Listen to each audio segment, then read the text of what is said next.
میگم این لباس قرمزی که خریدم خیلی بهم میاد نه؟ خیلی بهت میاد. اصلا جذاب شده. دوست داری؟ علی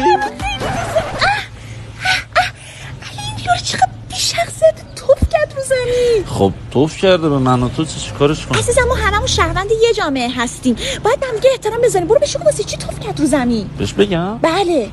آی داداش چرا رو زمین توف میکنی؟ به تو چه زقه؟ گفت تو چه زیقی؟ بهش بگو خوبه منم این کارو انجام بدم. داداش خوبه منم این کارو انجام بدم؟ انجام بده. به من چه؟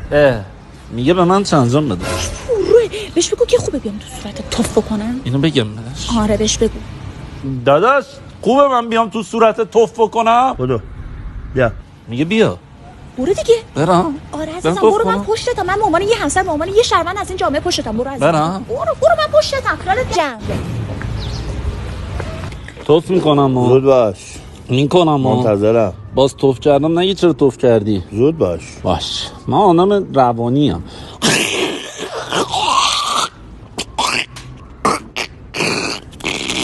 رفت کی؟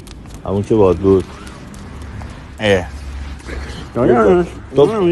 توف نکنی من توف میکنم روز. میشه یه کار دیگه بکنیم یک پیشنهاد دیگه نمیشه من قورتش بدم ببخشی منو غلط کردم توف نمیکنی من توف پنجره با یه قفص